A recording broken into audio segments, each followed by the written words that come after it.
ਦੇਸ਼ ਦੁਨੀਆ 'ਚ ਵਸਦੇ ਪੰਜਾਬੀਆਂ ਨੂੰ ਜੀ ਆਇਆਂ। ਮੈਂ ਹਰਜਿੰਦਰ ਸਿੰਘ ਰੰਧਾਵਾ, ਤੁਸੀਂ ਦੇਖ ਰਹੇ ਹੋ ਪੰਜਾਬ ਟੈਲੀਵਿਜ਼ਨ ਔਰ ਮੇਰੇ ਨਾਲ ਨੇ ਸੀਨੀਅਰ ਜਰਨਲਿਸਟ ਰਜੀਵ ਭਾਸਕਰ ਜੀ ਔਰ ਇੰਦਰਪ੍ਰੀਤ ਜੀ। ਮੈਂ ਦੋਨਾਂ ਨੂੰ ਜੀ ਆਇਆਂ। बहुत बहुत शुक्रिया रंधावा जी। ਸਾਰਿਆਂ ਨੂੰ ਸਤਿ ਸ਼੍ਰੀ ਅਕਾਲ।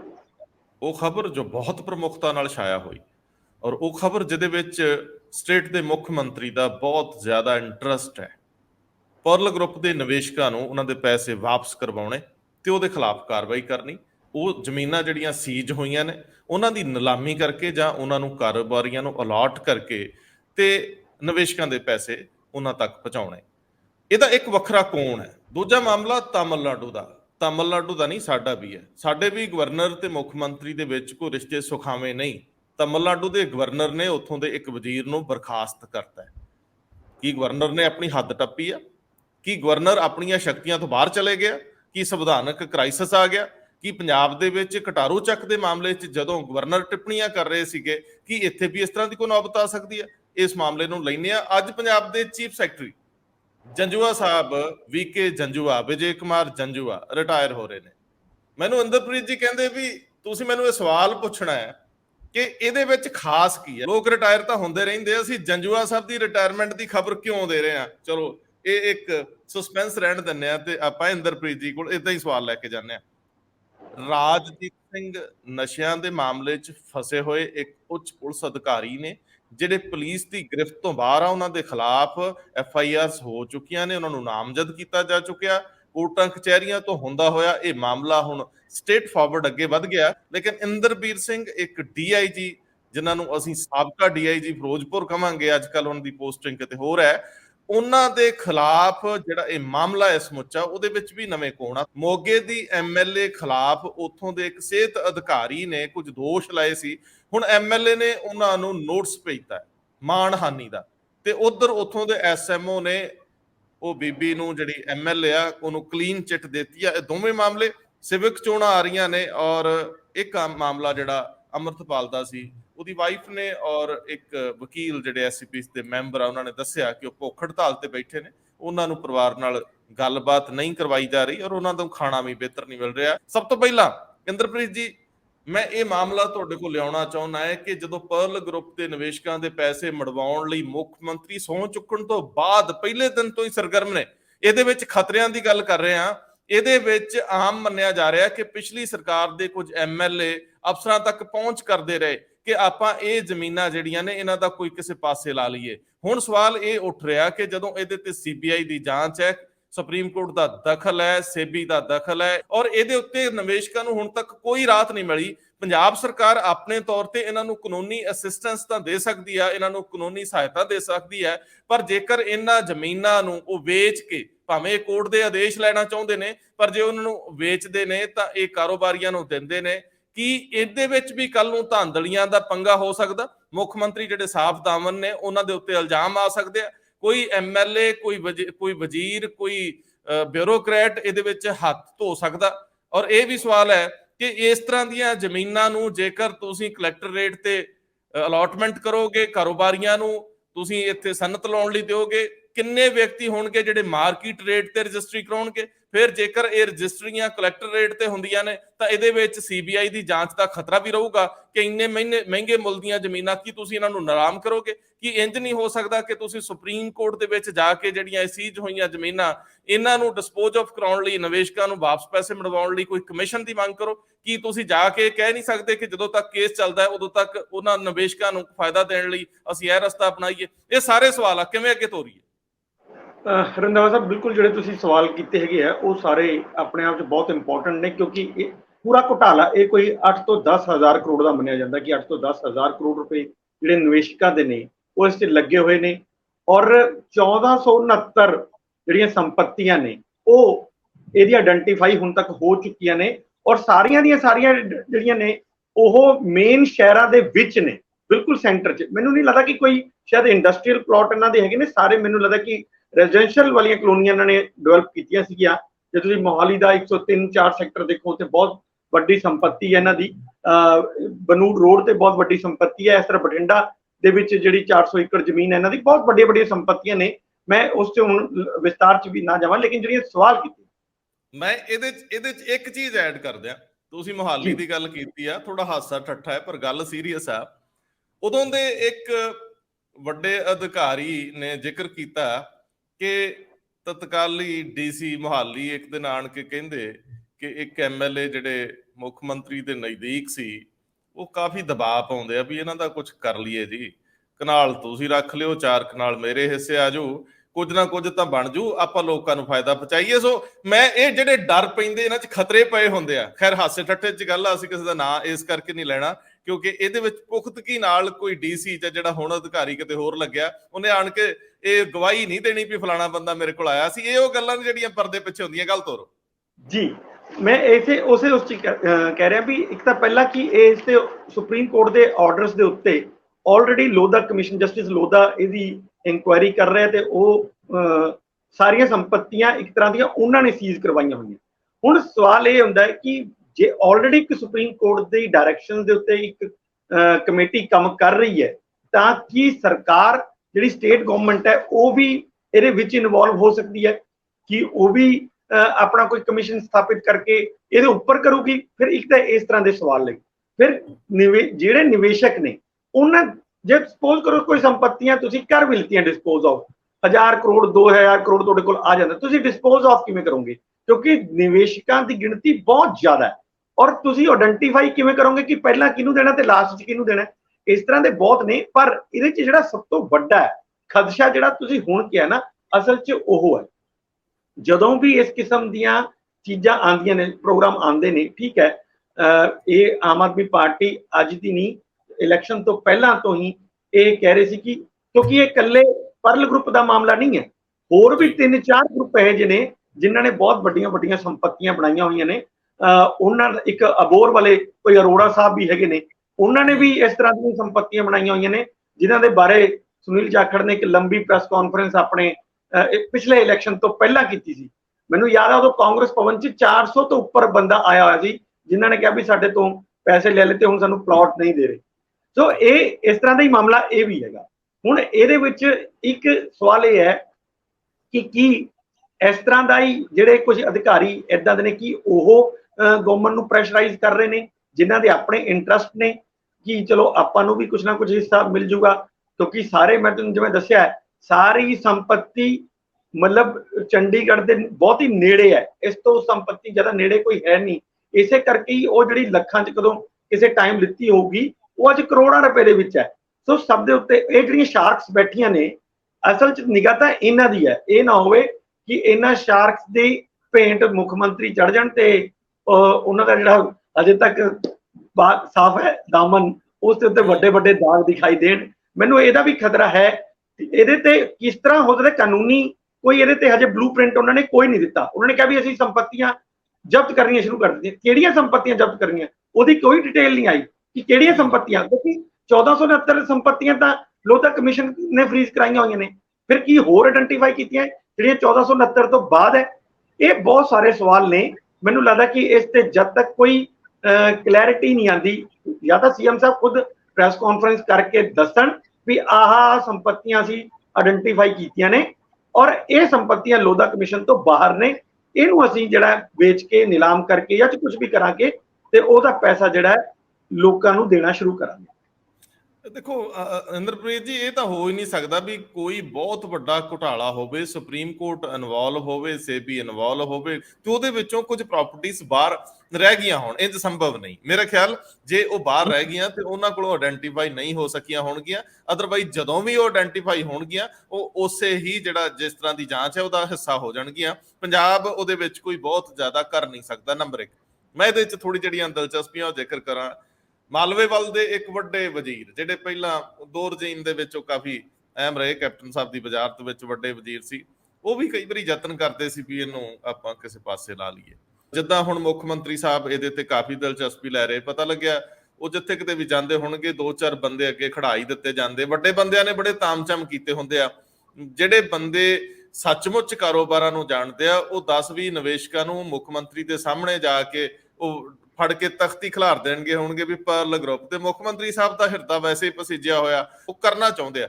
ਔਰ ਇਹ ਨਿੱਜੀ ਤੌਰ ਤੇ ਉਹਨਾਂ ਨੇ ਇਹ ਗੱਲ ਵੀ ਕੀਤੀ ਸੀਗੀ ਕਿ ਮੈਂ ਇਹ ਪਹਿਲ ਤੇ ਕਰਨਾ। ਹੁਣ ਸਵਾਲ ਇਹ ਆ ਕਿ ਕਿਤੇ ਕੋਈ ਐਸੀ ਚੀਜ਼, ਕਿਉਂਕਿ ਉਦੋਂ ਦੇ ਅਧਿਕਾਰੀ ਜਿਹੜੇ ਪਿਛਲੀ ਸਰਕਾਰ ਦੇ ਵਿੱਚ ਬੜੀ ਤੇਜ਼ੀ ਨਾਲ ਇਹ ਮਾਮਲਾ ਉੱਠਿਆ ਸੀ, ਔਰ ਨਾ ਲੈਣ ਦੀ ਸ਼ਰਤ ਦੇ ਉੱਤੇ ਕੁਝ ਲੋਕ ਆਪਣਾ ਇਸ ਸਰਕਾਰ ਦੇ ਵੈਸੇ ਅਫਸਰ ਹੁਣ ਗੱਲ ਕਰਨੋਂ ਵੀ ਝਿਜਕਦੇ ਆ, ਦੱਸਦੇ ਵੀ ਨਹੀਂ।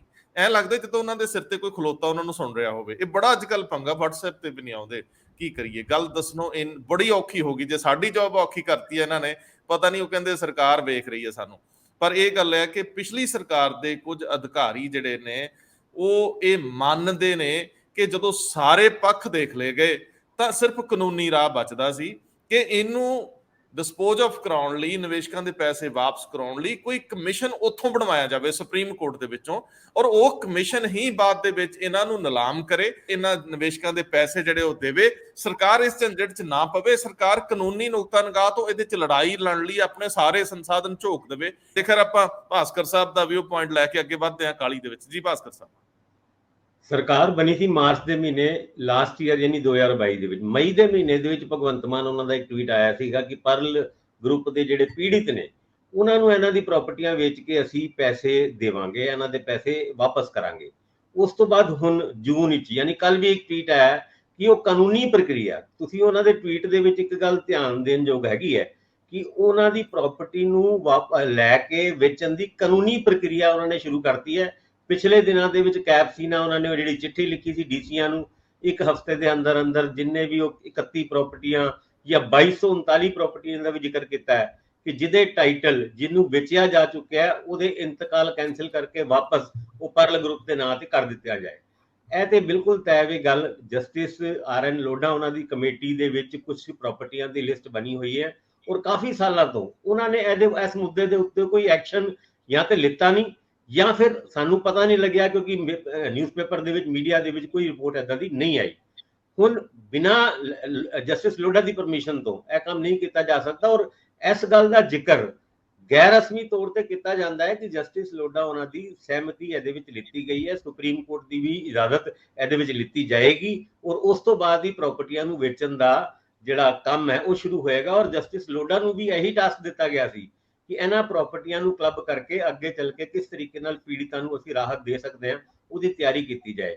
ਮਾਲਵੇ ਸਾਈਡ ਦੇ ਵਿੱਚ ਤੇ ਇੱਕ ਬੜੀ ਵੱਡੀ ਐਸੋਸੀਏਸ਼ਨ ਵੀ ਬਣੀ ਹੋਈ ਹੈ ਪੀੜਿਤਾਂ ਦੀ, ਔਰ ਉਹ ਪੀੜਿਤ ਸਿਰਫ ਪੰਜਾਬ ਵਿੱਚ ਹੀ ਨਹੀਂ ਹੈਗੇ, ਮੱਧ ਪ੍ਰਦੇਸ਼, ਉੱਤਰ ਪ੍ਰਦੇਸ਼ ਔਰ ਕਈ ਸੂਬਿਆਂ ਦੇ ਵਿੱਚ ਜਿਹੜੇ ਪਰਲ ਗਰੁੱਪ ਦੇ ਪੀੜਿਤ ਹੈਗੇ ਨੇ। ਇਹ ਪ੍ਰੋਸੈਸ ਸ਼ੁਰੂ ਹੋਇਆ ਜਦ ਤੱਕ ਕਿ ਸੁਪਰੀਮ ਕੋਰਟ ਦੀ ਕੰਸੈਂਟ, ਜਸਟਿਸ ਲੋਢਾ ਉਹਨਾਂ ਦੀ ਪਰਮਿਸ਼ਨ ਔਰ ਉਸ ਤੋਂ ਬਾਅਦ ਅੱਗੇ ਵਧਿਆ ਜਾ ਸਕਦਾ। ਹੋ ਸਕਦਾ ਇਹ ਚੀਜ਼ਾਂ ਲਿੱਤੀ ਜਾ ਚੁੱਕੀਆਂ ਹੋਣ। ਜੀ ਭਾਸਕਰ ਸਾਹਿਬ, ਤੁਹਾਡੀ ਗੱਲ ਠੀਕ ਹੈ ਕਿ ਉਹ ਬੱਚੇ ਨਹੀਂ ਹੈਗੇ, ਪਰ ਫਸਦੇ ਵੀ ਤਾਰੂ ਹੀ ਹੁੰਦੇ ਆ, ਡੁੱਬਦੇ ਵੀ ਤਾਰੂ ਹੀ ਹੁੰਦੇ ਆ, ਇਹ 'ਚ ਕੋਈ ਦੋ ਰਾਵਾਂ ਨਹੀਂ। ਪਰ ਜਿੰਨੀ ਕਾਹਲੀ ਦਿਖਾਈ ਕੀਤੀ ਜਾ ਰਹੀ ਆ, ਜਿੰਨੀਆਂ ਖਬਰਾਂ ਪ੍ਰਕਾਸ਼ਿਤ ਹੋ ਰਹੀਆਂ, ਇੰਜ ਲੱਗਦਾ ਸਰਕਾਰ ਨੇ ਮਸਲਾ ਹੱਲ ਕਰਤਾ। ਕਿ ਮੈਨੂੰ ਲੱਗਦਾ ਇਹਦੇ ਉੱਤੇ ਉਹਨਾਂ ਲੋਕਾਂ ਨੂੰ ਜਿਹੜਾ ਇੱਕ ਵਾਰੀ ਸੁਪਰੀਮ ਕੋਰਟ ਦੇ ਵਿੱਚ ਸਹਾਇਤਾ ਦੇ ਕੇ, ਕਾਨੂੰਨੀ ਸਹਾਇਤਾ ਦੇ ਕੇ ਭੇਜਣ ਦੀ ਲੋੜ ਆ ਨਿਵੇਸ਼ਕਾਂ ਨੂੰ, ਔਰ ਉੱਥੋਂ ਕੋਈ ਕਮਿਸ਼ਨ ਫਾਰਮ ਕਰਵਾਉਣ ਦੀ ਲੋੜ ਹੈ। ਉਸ ਤੋਂ ਇਲਾਵਾ ਕੋਈ ਰਸਤਾ ਨਹੀਂ ਬਚਦਾ। ਤਾਮਿਲਨਾਡੂ ਬਾਰੇ ਦੱਸਿਓ ਭਾਸਕਰ ਸਾਹਿਬ। ਉਹ ਗਵਰਨਰ ਸਾਹਿਬ ਨੇ ਤਾਂ ਮੈਂ ਨਾ ਸਿਰਾ ਲਾਤਾ, ਪਰ ਗਵਰਨਰ ਨੂੰ ਵੀ ਫਿਰ ਲਾਇਆ ਜਾ ਸਕਦਾ ਕਿ ਹੁਣ ਅਗਲੀ ਗੇਮ ਕੀ ਅਜਲਾਸ ਬੁਲਾਇਆ ਜਾਊਗਾ, ਗਵਰਨਰ ਨੂੰ ਬਰਖਾਸਤ ਕਰਤਾ ਜਾਊਗਾ ਚੁਣੀ ਹੋਈ ਸਰਕਾਰ। ਕੀ ਕਹਿੰਦੇ ਹੋ? ਜਿਸ ਤਰੀਕੇ ਨਾਲ ਗਵਰਨਰ ਤੇ ਇਲੈਕਟਿਡ ਗਵਰਨਮੈਂਟ ਦੇ ਰਫੜ ਕਵਾਂਗਾ ਮੈਂ ਸ਼ਬਦ, ਉਹ ਪਏ ਹੋਏ ਸੀ ਕਿ 7 ਸੂਬਿਆਂ ਦੇ ਵਿੱਚ, ਪਰ ਜਿਹੜਾ ਹੁਣ ਹੋ ਗਿਆ ਇਹ ਕਦੀ ਵੀ ਨਹੀਂ ਹੋਇਆ। ਜਦ ਤੋਂ ਹਿੰਦੁਸਤਾਨ ਆਜ਼ਾਦ ਹੋਇਆ ਔਰ ਗਵਰਨਰ ਲਾਉਣ ਦੀ ਪ੍ਰਥਾ ਸ਼ੁਰੂ ਕੀਤੀ ਹੈ, ਕਦੀ ਵੀ ਕਿਸੇ ਗਵਰਨਰ ਨੇ ਕਿਸੇ ਸੂਬੇ ਦੇ ਮੰਤਰੀ ਨੂੰ ਬਿਨਾਂ ਮੁੱਖ ਮੰਤਰੀ ਦੀ ਇਜਾਜ਼ਤ ਜਾਂ ਬਿਨਾਂ ਮੁੱਖ ਮੰਤਰੀ ਨੂੰ ਕੌਨਫੀਡੈਂਸ ਵਿੱਚ ਲਿੱਤੇ ਹੋਏ ਕਦੀ ਵੀ ਕਿਸੇ ਨੂੰ ਬਰਖਾਸਤ ਨਹੀਂ ਕੀਤਾ। ਸਰਕਾਰਾਂ ਬਰਖਾਸਤ ਕੀਤੀ ਹੈ, ਮੁੱਖ ਮੰਤਰੀ ਦੀ ਸਲਾਹ ਤੋਂ ਨਹੀਂ, ਕੰਸਲਟ ਵੀ ਨਹੀਂ ਕਰ ਸਕਦੇ। ਮੁੱਖ ਮੰਤਰੀ ਦੀ ਰਿਕਮੈਂਡੇਸ਼ਨ, ਮੁੱਖ ਮੰਤਰੀ ਦੀ ਰਿਕਮੈਂਡੇਸ਼ਨ ਤੋਂ ਬਗੈਰ। ਹਾਂ ਠੀਕ ਹੈ, ਮੁੱਖ ਮੰਤਰੀ ਦੀ ਰਿਕਮੈਂਡੇਸ਼ਨ ਤੋਂ ਬਗੈਰ। ਲੇਕਿਨ ਹੁਣ ਸਾਡੇ RN ਰਵੀ ਜਿਹੜੇ ਗਵਰਨਰ ਤਮਿਲਨਾਡੂ ਨੇ, ਉਹਨਾਂ ਨੇ ਪਿਛਲੇ ਦਿਨਾਂ ਦੇ ਵਿੱਚ ਇੱਕ ਸੈਂਥਿਲ ਬਾਲਾਜੀ ED ਨੇ ਫੜ ਲਏ ਸੀਗੇ ਕੈਸ਼ ਫॉर ਜੌਬ ਸਕੈਮ ਦੇ ਵਿੱਚ, ਔਰ ਇਹ ਸਕੈਮ ਵੀ 2015 ਦਾ ਸੀਗਾ ਔਰ ਜੂਨ 14 ਨੂੰ ਇਹਨਾਂ ਨੂੰ ਅਰੈਸਟ ਕੀਤਾ ਸੀਗਾ। ਜੂਨ 14 ਯਾਨੀ 15 ਦਿਨ ਪਹਿਲੇ। ਤੇ ਹੁਣ ਗਵਰਨਰ ਸਾਹਿਬ ਨੇ ਪਹਿਲੇ 1-2 ਵਾਰ ਚਿੱਠੀ ਲਿਖੀ ਸੀਗੀ ਜਿਹੜੇ ਉੱਥੇ ਦੇ ਮੁੱਖ ਮੰਤਰੀ ਹੈ ਕਿ ਵੀ ਇਹਨਾਂ ਨੂੰ ਬਰਖਾਸਤ ਕਰ ਦਿਓ। ਉਹਨਾਂ ਨੇ ਇਸ ਮੁੱਦੇ ਦੇ ਉੱਤੇ ਕੁਝ ਨਹੀਂ ਕਿਹਾ, ਬਲਕਿ ਇੱਕ ਡਿਟੇਲਡ ਲੈਟਰ ਉਹਨਾਂ ਨੂੰ ਭੇਜਿਆ ਕਿ ਇਹਨਾਂ ਦੇ ਜਿਹੜੇ ਪੋਰਟਫੋਲੀਓ ਹੈ, ਬਾਲਾਜੀ ਦੇ ਪੋਰਟਫੋਲੀਓ, ਉਹ ਦੂਜੇ ਮੰਤਰੀਆਂ ਨੂੰ ਦੇ ਦਿੱਤੇ ਜਾਣ, ਪਰ ਬਾਲਾ ਜੀ ਮੰਤਰੀ ਰਹਿਣਗੇ, ਮਿਨਿਸਟਰ ਵਿਦਆਊਟ ਪੋਰਟਫੋਲੀਓ। ਔਰ ਉਸ ਤੋਂ ਬਾਅਦ ਕੱਲ ਜਦ ਜਿਹੜੇ RN ਰਵੀ ਗਵਰਨਰ ਸਾਹਿਬ ਨੇ, ਉਹਨਾਂ ਨੇ ਸਿੱਧੇ ਤੌਰ ਤੇ ਬਰਖਾਸਤ ਕਰਤਾ ਬਾਲਾ ਜੀ ਹੋਰਾਂ ਨੂੰ। ਔਰ ਦੇਰ ਸ਼ਾਮ ਇੱਕ ਹੋਰ ਰਿਪੋਰਟ ਆਈ, ਦੇਰ ਸ਼ਾਮ ਦੇ ਵਿੱਚ ਇਸ ਡਿਸੀਜਨ ਨੂੰ ਹੋਲਡ ਵੀ ਕਰ ਲਿੱਤਾ ਗਿਆ ਕਥਿਤ ਤੌਰ ਤੇ। ਇਹਦੀ ਪੁਖਤਾ ਜਾਣਕਾਰੀ ਤੇ ਨਹੀਂ ਮਿਲੀ, ਲੇਕਿਨ ਉੱਥੇ ਦੀ ਸੂਤਰ ਦੱਸਦੇ ਨੇ ਕਿ ਗਵਰਨਰ ਸਾਹਿਬ ਨੇ ਇਹ ਜਿਹੜਾ ਡਿਸਮਿਸਲ ਹੈ ਫਿਲਹਾਲ ਔਨ ਹੋਲਡ ਪਾਤਾ ਹੈ।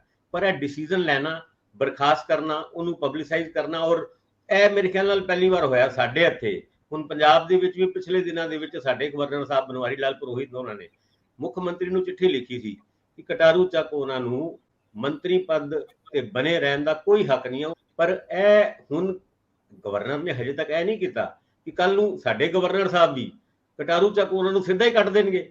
ਔਰ ਇਹ ਗਵਰਨਰਸ ਦੇ ਰੋਲ ਬੜੇ ਲਿਮਿਟਿਡ ਹੁੰਦੇ ਨੇ, ਪਰ ਅਨਲਿਮਿਟਿਡ ਤਰੀਕੇ ਨਾਲ ਜਿਸ ਤਰੀਕੇ ਨਾਲ ਇਹ ਜਾ ਰਹੇ ਨੇ, ਹੋ ਸਕਦਾ ਪਾਣੀ ਟੈਸਟ ਕਰ ਰਹੇ ਹੋਣ, ਕਿਉਂਕਿ ਇਹ ਬਿਨਾਂ ਕੇਂਦਰ ਦੀ ਕੰਸਲਟੇਸ਼ਨ ਤੋਂ ਬਗੈਰ ਹੁਣ RN ਰਵੀ ਉਹਨਾਂ ਨੇ ਇਹ ਡਿਸੀਜਨ ਲਿੱਤਾ, ਇਹਦੇ ਉੱਤੇ ਵੀ ਡਾਊਟ ਹੈ। ਇਸ ਤੋਂ ਪਹਿਲੇ ਤੁਸੀਂ ਦੇਖੋ ਵੈਸਟ ਬੰਗਾਲ ਦੇ ਵਿੱਚ ਵਾਈਸ ਚਾਂਸਲਰ ਆਪਣੇ ਤੌਰ ਤੇ ਗਵਰਨਰ ਸਾਹਿਬ ਨੇ ਲਾਤੇ ਸੀਗੇ, ਜਦ ਵੈਸਟ ਬੰਗਾਲ ਦੀ ਗਵਰਨਮੈਂਟ ਨੇ ਆਬਜੈਕਟ ਕੀਤਾ ਤੇ ਉਹਨੂੰ ਹੋਲਡ ਤੇ ਫਿਲਹਾਲ ਪਾ ਲਿਆ ਗਿਆ। ਉਸ ਤੋਂ ਪਹਿਲੇ ਪੰਜਾਬ ਦੇ ਕਟਾਰੂ ਚੱਕ ਉਹਨਾਂ ਦੀ ਗੱਲ ਕਰ ਚੁੱਕੇ ਆ, ਕੇਰਲਾ ਦੇ ਆਰਿਫ ਮੁਹੰਮਦ ਖਾਨ, ਉਹਨਾਂ ਨੇ ਵੀ ਫਾਈਨੈਂਸ ਮਿਨਿਸਟਰ ਉੱਥੇ ਦੇ ਉਹਨਾਂ ਨੂੰ ਕੱਢਣ ਦੀ ਸਿਫਾਰਿਸ਼ ਕੀਤੀ ਸੀ, ਪਰ ਚਲੋ ਕੱਢਿਆ ਨਹੀਂ ਸੀ। ਪਰ RN ਰਵੀ ਉਹਨਾਂ ਨੇ ਤਾਂ ਬਕਾਇਦਾ ਮੰਤਰੀ ਨੂੰ ਕੱਢ ਕੇ ਇੱਕ ਨਵਾਂ ਹੀ ਕਨਸਟੀਟਿਊਸ਼ਨਲ ਇੱਕ ਤਰੀਕੇ ਨਾਲ ਪੰਗਾ ਜਿਹਾ ਪਾਤਾ। ਹੁਣ ਅੱਗੇ ਚੱਲ ਕੇ ਕੀ ਹੁੰਦਾ, ਫਿਲਹਾਲ ਹੋਲਡ ਤੇ ਪਾਇਆ, ਔਰ ਇਹਦਾ ਗਵਰਨਰ ਤੇ ਇਲੈਕਟਿਡ ਗਵਰਨਮੈਂਟ ਦੇ ਰਿਲੇਸ਼ਨਸ਼ਿਪ ਦੇ ਵਿੱਚ ਕੀ ਅਸਰ ਪੈਂਦਾ ਹੈ, ਇਹ ਆਉਣ ਵਾਲੇ ਟਾਈਮ ਵਿੱਚ ਦੇਖਣ ਨੂੰ ਮਿਲੇਗਾ।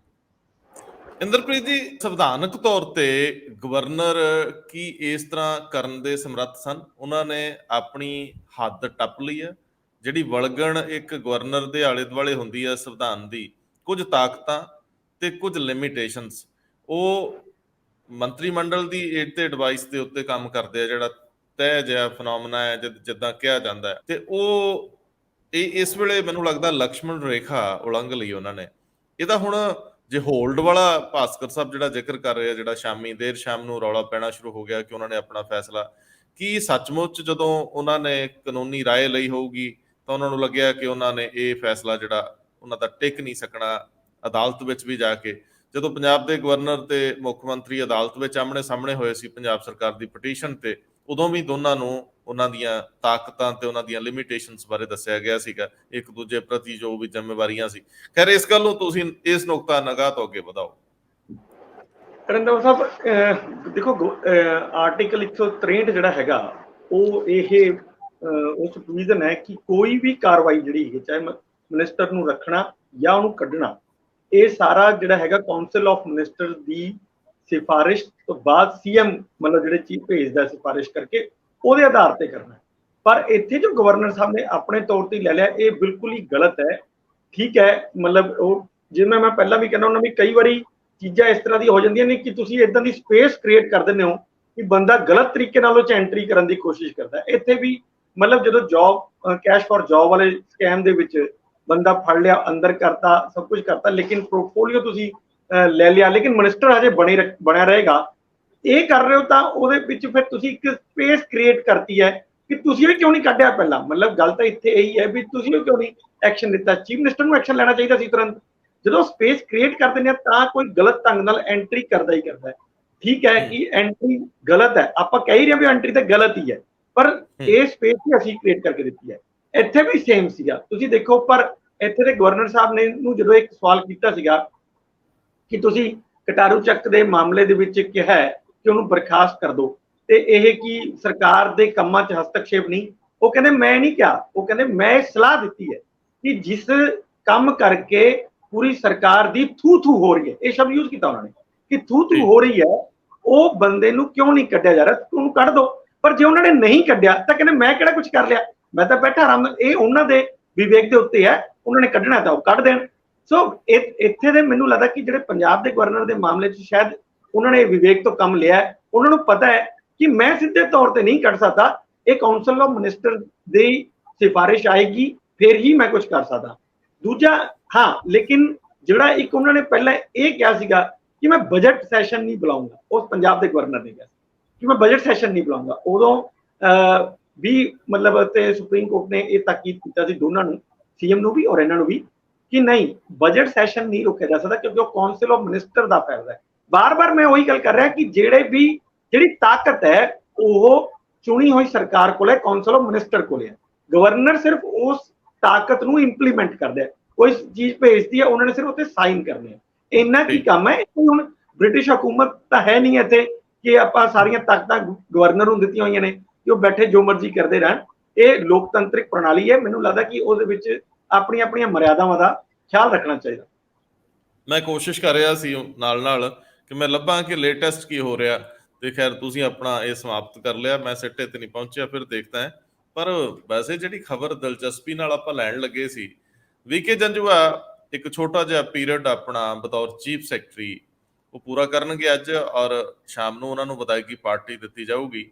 ਵੈਸੇ ਸਾਡੇ ਨਾਲ ਉਹਨਾਂ ਦੇ ਤਾਲੁਕਾਤ ਚੰਗੇ ਰਹੇ ਨੇ, ਉਹਨਾਂ ਨੇ ਸਾਨੂੰ ਪਾਰਟੀ ਲਈ ਸੱਦਿਆ ਨਹੀਂ, ਪਰ ਇਹ ਪਾਰਟੀ ਦੇ ਕੌਣ ਰਿਹਾ? ਇਹ ਵਿਨੂ ਪ੍ਰਸ਼ਾਦ ਵਾਲੀ ਐਸੋਸੀਏਸ਼ਨ ਦੇ ਰਹੀ ਆ, ਸਰਕਾਰ ਦੇ ਰਹੀ ਆ, ਕੌਣ ਦੇ ਰਿਹਾ? ਸਾਨੂੰ ਅਜੇ ਤੱਕ ਇਹਦੇ ਬਾਰੇ ਕੋਈ ਖਬਰ ਨਹੀਂ। ਜੰਜੂਆ ਸਾਹਿਬ ਜਾ ਰਹੇ ਨੇ, ਇੰਦਰਪ੍ਰੀਤ ਜੀ ਤੁਹਾਡਾ ਇਹਦੇ ਤੇ ਕੁਝ ਵਿਊ ਪੁਆਇੰਟ ਸੀ। ਜੰਜੂਆ ਸਾਹਿਬ ਜਾਣਗੇ, ਲੇਕਿਨ ਕਦੋਂ ਤੱਕ ਉਹਨਾਂ ਨੂੰ ਨਵੀਂ ਜ਼ਿੰਮੇਵਾਰੀ ਦਿੱਤੀ ਜਾਊਗੀ?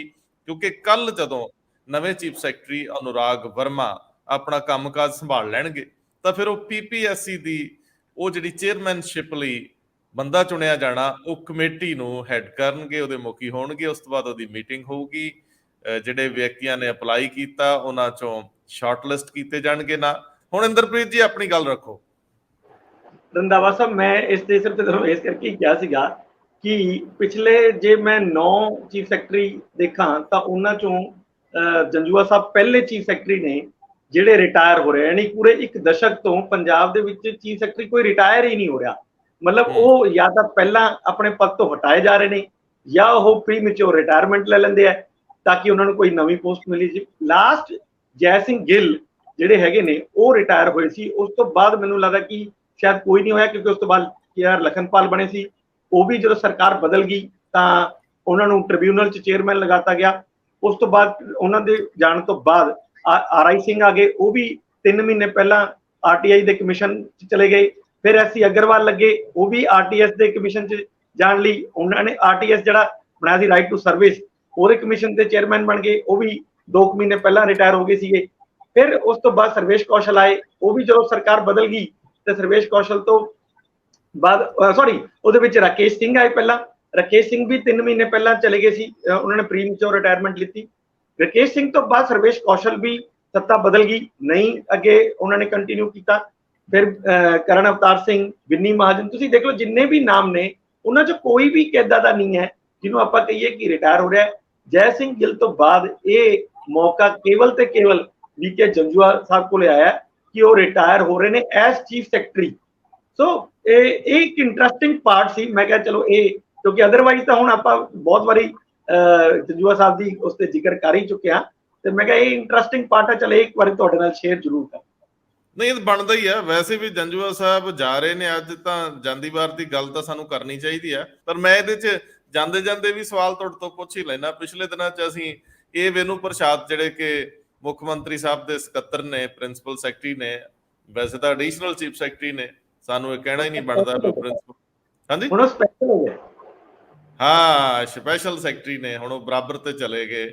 ਪਰ ਸਵਾਲ ਇਸ ਗੱਲ ਦਾ ਹੈ ਕਿ ਉਹ ਪਿੱਛੇ ਅਸੀਂ ਗੱਲ ਕੀਤੀ ਸੀ ਵੀ ਉਹ ਪਾਵਰਕਾਮ ਦੇ CMD ਹੋ ਸਕਦੇ ਆ, ਉੱਥੇ ਸਰਾਂ ਸਾਹਿਬ ਬੈਠੇ ਆ, ਸਰਾਂ ਸਾਹਿਬ ਬਿਹਤਰ ਕੰਮ ਕਰ ਰਹੇ ਆ। ਮੈਂ ਇਹ ਵੀ ਸਮਝਣ ਦਾ ਯਤਨ ਕਰੂੰਗਾ ਕਿ ਇਹ ਵਿਨੂ ਪ੍ਰਸ਼ਾਦ ਬਹੁਤ ਹੀ ਦਿਲਚਸਪੀ ਹੁਣ ਪਾਵਰਕਾਮ ਵੱਲ ਦਿਖਾ ਨਹੀਂ ਰਹੇ, ਜਾਂ ਫਿਰ ਉਹ ਚੁੱਪ ਕਰਕੇ ਇਸ ਮਾਮਲੇ ਨੂੰ ਦੱਬ ਲੈਣਾ ਚਾਹੁੰਦੇ, ਰੌਲੇ ਪੈਣ ਨਾਲ ਰੌਲਾ ਪੈ ਜਾਂਦਾ। ਇੱਕ ਹਲਕੀ ਜੀ ਇਹ ਵਿਨੂ ਪ੍ਰਸ਼ਾਦ ਦੀ 31 ਜੁਲਾਈ ਤੋਂ ਬਾਅਦ ਬਣੀ ਹੋਣੀ ਦਾ ਜ਼ਿਕਰ ਕਰ ਦਿਓ। ਆਪਾਂ ਜ਼ਿਕਰ ਕੀਤਾ ਸੀਗਾ ਕਿ ਇਹ ਵਿਨੂ ਪ੍ਰਸ਼ਾਦ ਰਿਟਾਇਰ ਹੋ ਕੇ ਫਿਰ ਇਸ ਤੋਂ ਬਾਅਦ ਪਾਵਰਕਾਮ ਦੇ CMD ਲੱਗ ਸਕਦੇ ਆ, ਤਾਂ ਉਹ ਮੈਂ ਉਹਨਾਂ ਤੋਂ ਪੁੱਛਿਆ ਸੀਗਾ ਤੇ ਉਹਨਾਂ ਨੇ ਇਸ ਗੱਲ ਤੋਂ ਮਨਾ ਕੀਤਾ ਕਿ ਮੇਰਾ ਕੋਈ ਇੰਟਰਸਟ ਨਹੀਂ, ਕਿਉਂਕਿ ਮੈਂ ਆਲਰੇਡੀ ਇਹ 3 ਸਾਲ ਆਲਰੇਡੀ ਮੈਂ ਰਹਿ ਚੁੱਕਾ ਤੇ ਮੇਰਾ ਹੁਣ ਇਸ 'ਚ ਕੋਈ ਇੰਟਰਸਟ ਨਹੀਂ ਹੈ। ਤੇ ਹੁਣ ਦਿੱਕਤ ਇਹ ਹੈਗੀ ਹੈ ਕਿ ਉਸ ਤੋਂ ਬਾਅਦ ਫਿਰ ਖਾਲੀ ਜਿਹੜੀਆਂ ਪੋਸਟਾਂ ਹੋ ਰਹੀਆਂ ਨੇ ਉਹਨਾਂ ਚੋਂ ਸਭ ਤੋਂ ਜਿਹੜੀ ਇੰਪੋਰਟੈਂਟ ਹੈ ਉਹ RTI ਕਮਿਸ਼ਨ ਦੀ ਹੋ ਰਹੀ ਹੈ, ਜਿਹੜੀ ਸਤੰਬਰ ਦੇ ਮਹੀਨੇ 'ਚ ਖਾਲੀ ਹੋਣੀ ਹੈ। ਇਹਨਾਂ ਨੇ ਕਿਉਂਕਿ 31 ਜੁਲਾਈ 'ਚ ਰਿਟਾਇਰ ਹੋਣਾ ਹੈ, ਤਾਂ ਫਿਰ 2 ਮਹੀਨੇ ਜਿਹੜੀ ਹੈਗੀ ਹੈ ਉਹਨਾਂ ਕੋਲ ਹੈ। ਔਰ ਇੰਪੋਰਟੈਂਟ ਕੱਲੀ ਉਹੀ ਹੈ ਜੇ ਕੰਮਕਾਰ ਦੇ ਪੱਖ ਤੋਂ ਅਗਰ ਦੇਖਿਆ ਜਾਏ। ਅਦਰਵਾਈਜ਼ ਇੱਕ RTS ਜਿਹੜਾ ਪਹਿਲਾਂ ਬਣਾਇਆ ਸੀਗਾ ਉਹ ਕਾਂਗਰਸ ਸਰਕਾਰ ਨੇ ਆ ਕੇ ਉਹ ਤਾਂ ਭੰਗ ਕਰਤਾ ਸੀ, ਉਹਦਾ ਨਾਮ ਚੇਂਜ ਕਰਤਾ। ਹੁਣ ਉਹ ਅਕਾਊਂਟੇਬਿਲਿਟੀ ਐਂਡ ਟਰਾਂਸਪੇਰੈਂਸੀ ਕਮਿਸ਼ਨ ਹੈ, ਉਹ ਇੱਕ ਮੈਂਬਰੀ ਕਮਿਸ਼ਨ ਹੈ, ਉਸ ਤੇ ਹੋਰ ਕੋਈ ਮੈਂਬਰ ਨਹੀਂ ਹੈ। ਤੇ ਉਹ ਇੱਕ ਜ਼ਰੂਰ ਬਣਿਆ ਹੋਇਆ ਹੈ, ਉਹਦੀ ਪੋਸਟ ਵੀ ਪਿਛਲੇ ਸਾਲ 1.5 ਸਾਲ ਤੋਂ ਖਾਲੀ ਹੈ, ਤੇ ਤੇਜਵੀਰ ਸਿੰਘ ਐਸ ਜੋ ਕਿ ਪ੍ਰਿੰਸੀਪਲ ਸੈਕਟਰੀ ਨੇ ਉਸ ਮਹਿਕਮੇ ਦੇ, ਇਸ ਕਰਕੇ ਉਹ ਬਾਈ ਵਰਚੁਅਲ ਉਹਦੇ ਚੇਅਰਮੈਨ ਵੀ ਨੇ ਇਸ ਟਾਈਮ। ਸੋ ਇਸ ਤਰ੍ਹਾਂ ਦੀਆਂ 1-2 ਪੋਸਟਾਂ ਹੀ ਖਾਲੀ ਨੇ। ਮੈਨੂੰ ਲੱਗਦਾ ਕਿ ਫਿਰ ਉਹ ਕੋਸ਼ਿਸ਼ ਉਹਨਾਂ ਦੀ ਰਹੇਗੀ ਕਿ ਉਹ ਆਰਟੀਆਈ ਦੇ ਵਿੱਚ ਕਮਿਸ਼ਨ ਦੇ ਵਿੱਚ ਹੀ ਲੱਗ ਜਾਣ। ਇੰਦਰਪ੍ਰੀਤ ਜੀ, ਮੈਨੂੰ ਲੱਗਦਾ ਆਰਟੀਆਈ ਤੇ ਨਜ਼ਰ ਨਹੀਂ ਹੋਊਗੀ। ਇੱਕ ਹੋਰ ਅਹੁਦਾ ਮਾਰਚ ਤੋਂ ਖਾਲੀ ਪਿਆ, ਪੰਜਾਬ ਇਨਫਰਾਸਟ੍ਰਕਚਰ ਰੈਗੂਲੇਟਰੀ ਅਥਾਰਟੀ ਦਾ। ਹੁਣ ਇਹ ਕਾਫੀ ਅਹਿਮ ਆ। ਮੈਂ ਪਤਾ ਨਹੀਂ ਕਿਉਂ ਮੇਰਾ ਮਨ ਜਿਹਾ ਕਹੀ ਜਾਂਦਾ, ਬਾਕੀ ਤੁਸੀਂ ਗੱਲ ਦੱਸ ਦਿਓ ਵੀ ਹੋਰ ਵੀ ਕੋਈ ਖਾਲੀ ਹੈ ਇੱਥੇ। ਕਿ ਵੇਣੂ ਪ੍ਰਸ਼ਾਦ ਕਾਫੀ ਢੁਕਵੇਂ ਨੇ ਤੇ ਕਾਫੀ ਖੁਸ਼ ਵੀ ਰਹਿਣਗੇ ਇੱਥੇ। ਬਿਲਕੁਲ ਰੰਧਾਵਾ ਸਾਹਿਬ, ਇੱਕ ਇਹ ਪੋਸਟ ਵੀ ਖਾਲੀ ਹੈਗੀ ਆ ਔਰ ਕਾਫੀ ਟਾਈਮ ਤੋਂ ਖਾਲੀ ਹੈ। ਇਹ ਬਹੁਤ ਇੰਪੋਰਟੈਂਟ ਪੋਸਟ ਹੈ, ਕਿਉਂਕਿ ਪੰਜਾਬ ਦੇ ਵਿੱਚ ਜਿੰਨੀ ਵੀ ਵੱਡੇ ਪ੍ਰੋਜੈਕਟਸ ਲੱਗਦੇ ਆ, ਉਹ ਸਾਰੇ ਜਿਹੜੇ ਪ੍ਰੋਜੈਕਟਸ ਹੈ ਉਹ ਇਹ ਅਥਾਰਟੀ ਅਪਰੂਵ ਵੀ ਕਰਦੀ ਹੈ ਉਹਨੂੰ, ਤੇ ਇਸ ਕਰਕੇ ਉਸ ਲਿਹਾਜ਼ ਨਾਲ ਇਹ ਬੜੀ ਇੰਪੋਰਟੈਂਟ ਪੋਸਟ ਹੈਗੀ ਹੈ। ਇਸ ਤੋਂ ਇਲਾਵਾ ਇੱਕ ਐਸਸੀ ਕਮਿਸ਼ਨ ਦੀ ਵੀ ਖਾਲੀ ਹੈ ਪੋਸਟ ਕਾਫੀ ਟਾਈਮ ਤੋਂ, ਪਰ ਮੈਨੂੰ ਲੱਗਦਾ ਕਿ ਸ਼ਾਇਦ ਗਵਰਨਮੈਂਟ ਦੀ ਇਹ ਰਹੇ ਕਿ ਇਹ ਕਿਸੇ ਐਸਸੀ ਅਫਸਰ ਨੂੰ ਦਿੱਤੀ ਜਾਏ, ਕਿਉਂਕਿ ਐਸਸੀ ਸਮੁਦਾਇ ਦੇ ਵਿੱਚ ਥੋੜੀ ਜਿਹੀ ਇਹ ਫਿਕਰਮੰਦੀ ਵੀ ਰਹਿੰਦੀ ਹੈ ਕਿ ਉਹਨਾਂ ਦੀਆਂ ਪੋਸਟਾਂ ਵੀ ਉਹਨਾਂ ਨੂੰ ਨਹੀਂ ਦਿੱਤੀਆਂ ਜਾ ਰਹੀਆਂ, ਉੱਥੇ ਵੀ ਜਨਰਲ ਵਰਗ ਨੂੰ ਲਗਾਇਆ ਜਾ ਰਿਹਾ। ਔਰ ਇਹ ਪਿਛਲੇ ਟਾਈਮ ਤੋਂ ਤਾਂ ਕਾਫੀ ਜ਼ਿਆਦਾ ਐਸਸੀ ਵਾਲਾ ਮਾਮਲਾ ਆ ਹੀ ਚੁੱਕਿਆ, ਜਦੋਂ ਦਾ ਪ੍ਰਤਾਪ ਸਿੰਘ ਬਾਜਵਾ ਦੇ ਖਿਲਾਫ ਇਹਨਾਂ ਨੇ ਕਿਹਾ ਸੀ ਕਿ ਅਸੀਂ ਇਹਨਾਂ ਨੇ ਐਸਸੀਆਂ ਦੇ ਖਿਲਾਫ ਤੰਜ ਕੱਸਿਆ, ਤਾਂ ਉਸ ਤੋਂ ਬਾਅਦ ਤੋਂ ਫਿਰ ਤੁਹਾਨੂੰ ਯਾਦ ਹੀ ਹੋਣਾ ਪ੍ਰਿੰਸੀਪਲ ਬੁੱਧਰਾਮ ਨੂੰ ਬਣਾਇਆ ਗਿਆ ਕਾਰਜਕਾਰੀ ਪ੍ਰਧਾਨ, ਤੇ ਹੋਰ ਵੀ ਕਾਫੀ ਚੀਜ਼ਾਂ ਕੀਤੀਆਂ ਜਾ ਰਹੀਆਂ ਨੇ। ਹਜੇ ਵੀ ਬਹੁਤ ਸਾਰੇ ਇਸ਼ੂਜ਼ ਪੈਂਡਿੰਗ ਨੇ ਐਸਸੀ ਕਮਿਸ਼ਨ ਨਾਲ ਰਿਲੇਟਡ, ਹੋਰ ਐਸਸੀ ਵਰਗ ਨਾਲ ਸੰਬੰਧਿਤ। ਮੈਨੂੰ ਲੱਗਦਾ ਕਿ ਸ਼ਾਇਦ ਉੱਥੇ ਗਵਰਨਮੈਂਟ ਕਿਸੇ ਜਨਰਲ ਵਰਗ ਦੇ ਬੰਦੇ ਨੂੰ ਤਾਂ ਨਹੀਂ ਲਗਾਏ। ਨਹੀਂ, ਉੱਥੇ ਲਾਉਣਾ ਵੀ ਐਸੀ ਚਾਹੀਦਾ, ਬੜਾ ਕਾਬਲ ਬੰਦਾ ਕੋਲ ਲਾਉਣਾ ਚਾਹੀਦਾ। ਵੈਸੇ ਅਜੇ ਤਾਂ ਉਹ ਰੌਲਾ ਨਹੀਂ ਮੁੱਕਿਆ ਵੀ ਕੇਜਰੀਵਾਲ ਸਾਹਿਬ ਕਹਿੰਦੇ ਸੀ ਅਸੀਂ ਡਿਪਟੀ ਸੀਐਮ ਇੱਕ ਸ਼ਡਿਊਲ ਕਾਸਟ ਨੂੰ ਲਾਵਾਂਗੇ, ਦਲਿਤ ਨੂੰ ਲਾਵਾਂਗੇ। ਆਪਾਂ ਭਾਸਕਰ ਸਾਹਿਬ ਜੇ ਅੱਗੇ ਚੱਲੀਏ ਤਾਂ ਮੈਨੂੰ ਲੱਗਦਾ 3 ਖਬਰਾਂ ਇਕੱਠੀਆਂ ਕਰਨੀਆਂ ਚਾਹਾਂਗੇ। ਇੱਕ ਤਾਂ ਮੋਗੇ ਦੀ ਐਮਐਲਏ ਤੇ ਦੋਸ਼ ਲਾਏ ਸੀ ਮਹਿੰਦਰਪਾਲ ਲੂੰਬਾ ਨੇ, ਜਿਹੜੇ ਉੱਥੇ ਸਿਹਤ ਦੇ ਇੱਕ ਦਰਮਿਆਨੇ ਅਧਿਕਾਰੀ ਨੇ, ਔਰ ਉਹਨਾਂ ਨੇ ਬਹੁਤ ਜ਼ਿਆਦਾ ਸਖਤ ਭਾਸ਼ਾ ਦੇ ਵਿੱਚ ਸਥਾਨਕ ਐਮਐਲਏ ਨੂੰ ਉਹ ਕਾਫੀ ਘੇਰੇ 'ਚ ਲਿਆਂਦਾ ਸੀਗਾ। ਤੇ ਹੁਣ ਐਮਐਲਏ ਨੇ ਉਹਨਾਂ ਨੂੰ ਭੇਜਤਾ ਨੋਟਿਸ, ਤੇ ਨਾਲੇ ਉੱਥੋਂ ਦੇ ਐਸਐਮਓ ਨੇ ਉਹ ਏਸੀਯੂਸੀ ਮਾਮਲੇ 'ਚ ਕਲੀਨ ਚਿੱਟ ਦਿੱਤੀ ਹੈ। ਵੈਸੇ ਮਾਮਲਾ ਤੇ ਇਹਨਾਂ ਵੱਡੇ ਮਾਮਲਿਆਂ 'ਚ ਲੈਣ ਵਾਲਾ ਨਹੀਂ, ਪਰ ਛੱਡਿਆ ਵੀ ਨਹੀਂ ਜਾਣਾ ਚਾਹੀਦਾ। ਤੇ ਉਧਰਲੇ ਬੰਨੇ ਚਲੋ ਪਹਿਲਾਂ ਇਹੀ ਲੈ ਲਓ, ਫਿਰ ਆਪਾਂ ਅੱਗੇ ਵਧਦੇ। ਮੋਗਾ ਦੀ ਐਮਐਲਏ ਦੇ ਖਿਲਾਫ ਉੱਥੇ ਦੇ ਮੈਡੀਕਲ ਸੁਪਰਵਾਈਜ਼ਰ ਮਹਿੰਦਰਪਾਲ ਸਿੰਘ ਲੂੰਬਾ ਪਿਛਲੇ ਦਿਨਾਂ ਦੇ ਵਿੱਚ ਐਲੀਗੇਸ਼ਨ ਲਾਏ ਸੀਗੇ ਕਿ ਹਸਪੀਟਲ ਦੇ ਨਾਂ ਤੇ ਖਰੀਦੇ ਗਏ 3 ਏਸੀ ਉਹਨਾਂ ਦੇ ਘਰ ਲੱਗੇ ਨੇ, ਉਹ ਹਸਪੀਟਲ ਦੇ ਸਿਵਲ ਹਸਪੀਟਲ ਦੇ ਡਰਾਈਵਰ ਦਾ ਆਪਣੇ ਪਰਸਨਲ ਯੂਜ਼ ਵਾਸਤੇ ਇਸਤੇਮਾਲ ਕਰਦੀ ਹੈ।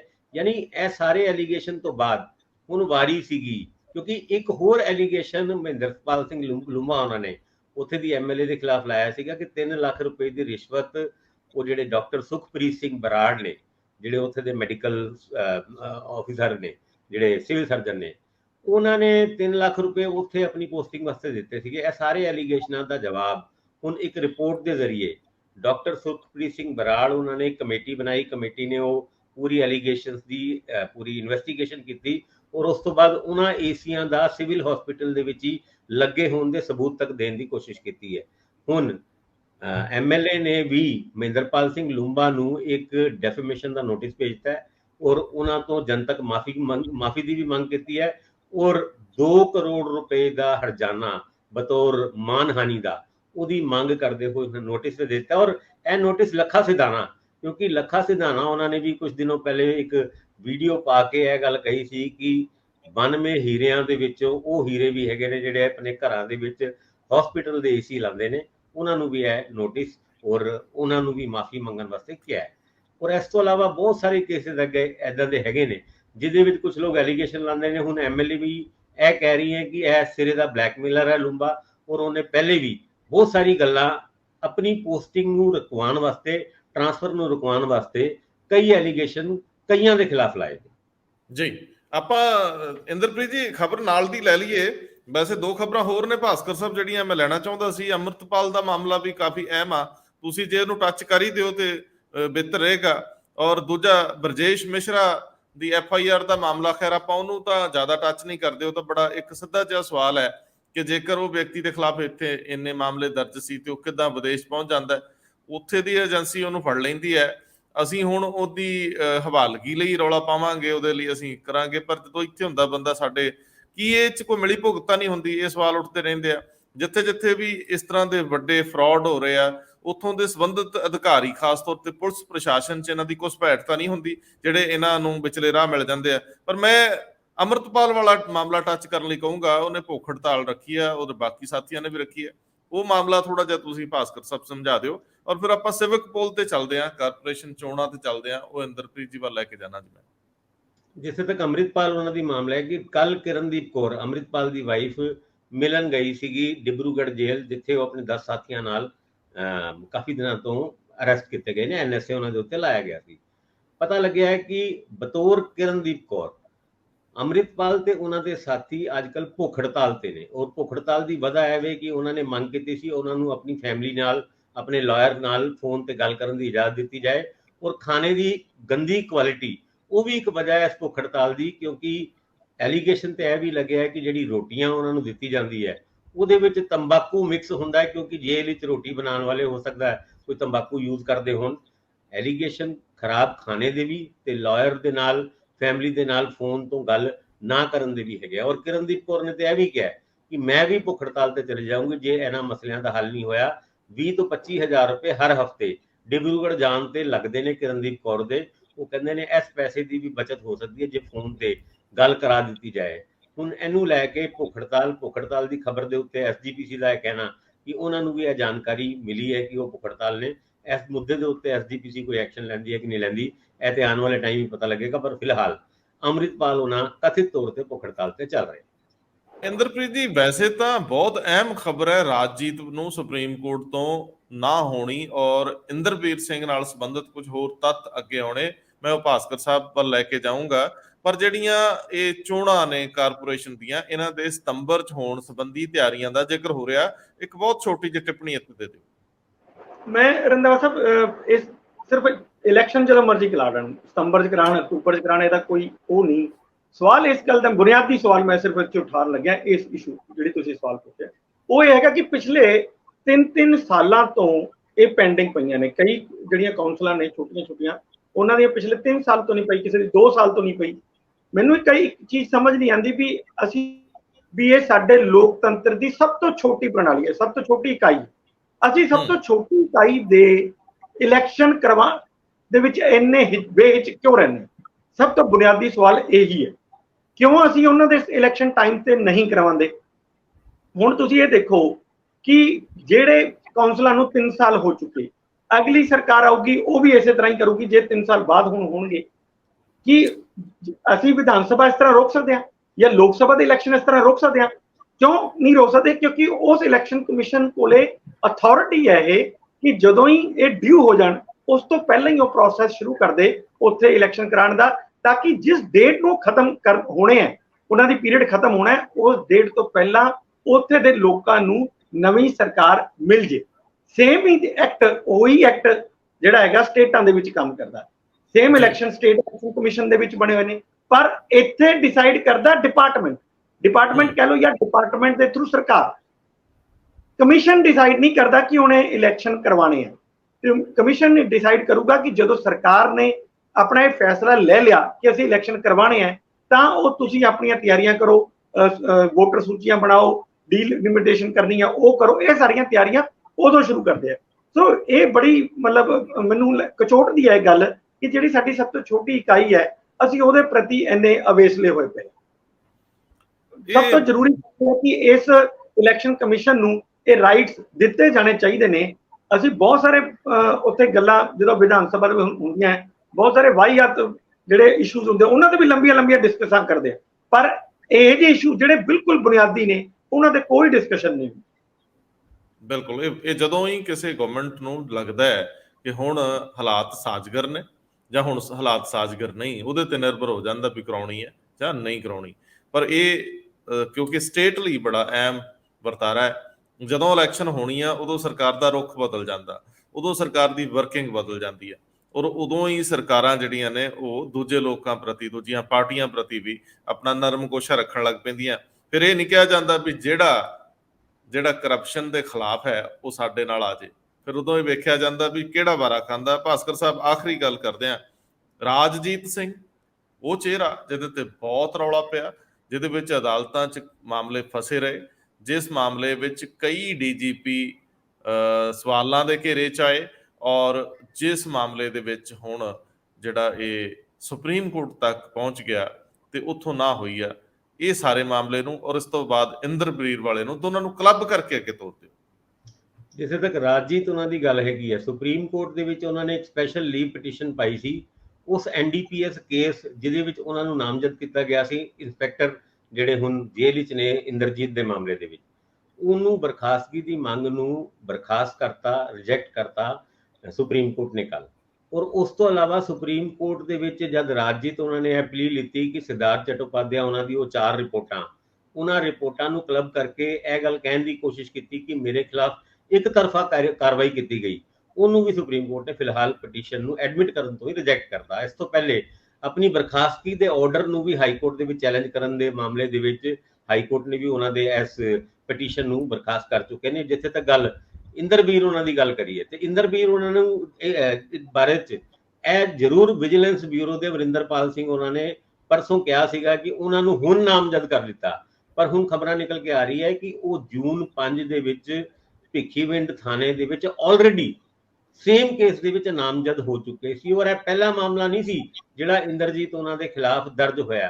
ਇਸ ਤੋਂ ਪਹਿਲੇ ਤੁਹਾਨੂੰ ਯਾਦ ਹੋਏਗਾ ਇਹ ਮਾਮਲਾ ਸਪਟੈਂਬਰ 2 2022 ਉੱਥੇ ਵੀ DIG ਇੰਦਰਬੀਰ ਸਿੰਘ ਉਹਨਾਂ ਨਾਮਜ਼ਦ ਕੀਤੇ ਗਏ ਸੀ ਇੱਕ ਆਪਣੇ ਹੀ ਡਿਪਾਰਟਮੈਂਟ ਦੇ ASI ਤੋਂ ਐਕਸਟੋਰਸ਼ਨ ਦੇ ਮਾਮਲੇ ਦੇ ਵਿੱਚ, ਜਦੋਂ 23 ਲੱਖ ਰੁਪਏ ਇੱਕ ASI ਤੋਂ ਡਿਟੇਨ ਕਰਕੇ ਇਲੀਗਲ ਡਿਟੈਂਸ਼ਨ ਦਾ ਵੀ ਕੇਸ ਬਣਿਆ ਸੀਗਾ।